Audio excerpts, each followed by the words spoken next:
Je vais vous citer ce que dit un membre du bureau exécutif de La République En Marche. C'est une énorme tôle.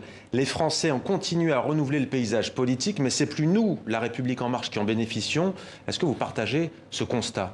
De temps en temps, chez les hommes et femmes politiques, il y a de grands moments de lucidité. Là, on peut dire que c'est un grand moment de lucidité. C'est effectivement une défaite très importante pour un parti, un mouvement politique qui est au pouvoir.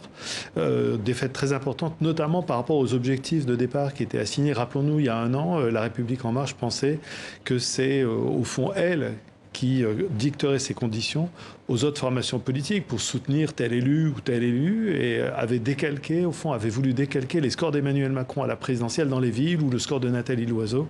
Et puis c'était oublié que l'échelon local, l'échelon municipal en particulier, c'est une autre élection. Pourquoi ça nécessite un ancrage avec la formation de cadre, ce qu'a fait par exemple le Rassemblement national ces dernières années? Voilà, ça nécessite à la fois un ancrage, ça nécessite aussi que ça parle aux électeurs. La question du territoire est un point faible de La République En Marche depuis le début de l'aventure de ce mouvement politique jeune qui n'a que 4 ans.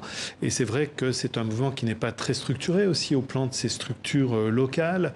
Donc on voit qu'il y avait là une grande difficulté, que les objectifs assignés avaient été très importants. Et alors, effectivement, j'avais lu cette déclaration et j'avais trouvé qu'il y avait une certaine forme de lucidité aussi, de dire le mouvement de dégagisme, finalement, est-ce qu'il ne va pas commencer à nous toucher, nous, La République En Marche, disait-il. Alors Emmanuel Macron, en tout cas, a réagi au lendemain de ces municipales puisqu'il a reçu les membres de la Convention des citoyens pour le climat. 149 propositions, il en a retenu 146. Il annonce un projet de loi multimesures à la fin de l'été, le président français. Le temps est venu de faire, a-t-il déclaré, et il faut de l'argent. On écoute Emmanuel Macron à ce sujet. L'État prendra toute sa part.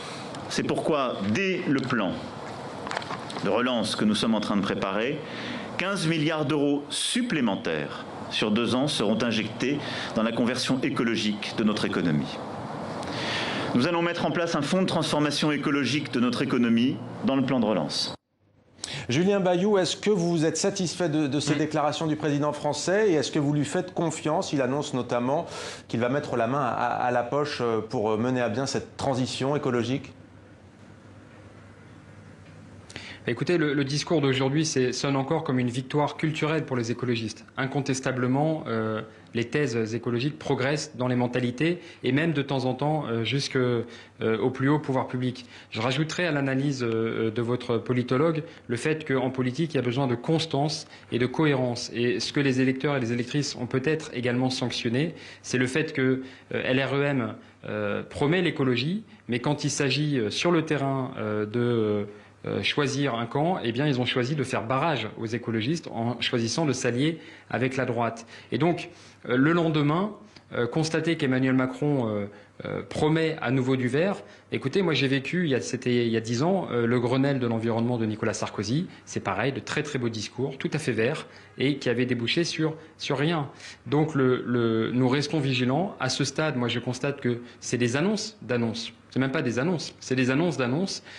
Et on nous promet des milliards. Mais la réalité, c'est que les plans de sauvegarde, notamment sur l'automobile ou sur l'aérien, et ça fait 15 milliards, eh bien, ne sont pas assortis de conditions environnementales. Pardon de vous couper, il y a un tout petit décalage, il y a un remaniement gouvernemental qui est fortement pressenti. On verra s'il opère un virage à gauche ou écologique. En tous les cas, si vous êtes sollicité, est-ce que vous enverrez un ministre de votre parti dans ce gouvernement ou pas ? Nous avons déjà dit très clairement que notre projet, c'est de le remplacer, c'est d'offrir une alternative heureuse au pays. Nous ne voulons pas servir de béquille à un gouvernement ou une présidence en marche qui abîme le pays, j'insiste là-dessus, à ne pas écouter ses aspirations à la justice sociale, celle des Gilets jaunes, à la justice climatique, celle du mouvement climat, au féminisme, celle de MeToo, ou à l'égalité et à la lutte contre les discriminations, ça c'est Black Lives Matter, à ne pas écouter ces aspirations, eh bien Emmanuel Macron monte les Françaises les unes contre les autres, abîme le pays, brusque le pays. Et donc nous, notre enjeu, bien, c'est de regarder le monde tel qu'il est, de répondre aux enjeux du XXIe siècle, et c'est la transition écologique dans la justice sociale. Donc bien sûr que non, nous n'allons pas participer à ce gouvernement, pour le dire clairement. Notre ambition, à terme, c'est de le remplacer. Et dans l'immédiat, c'est d'agir très concrètement au niveau des villes pour engager cette transition.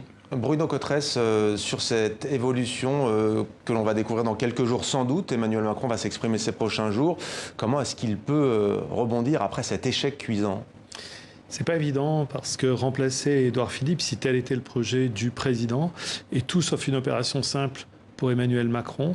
D'une part parce qu'Édouard Philippe a gagné de manière assez nette hier au Havre. Ouais. Il est plutôt plus populaire que le président, même nettement plus populaire que le président de la République aujourd'hui. Il représente un acquis de la majorité au plan de sa stratégie politique qui est de couvrir une partie du centre droit.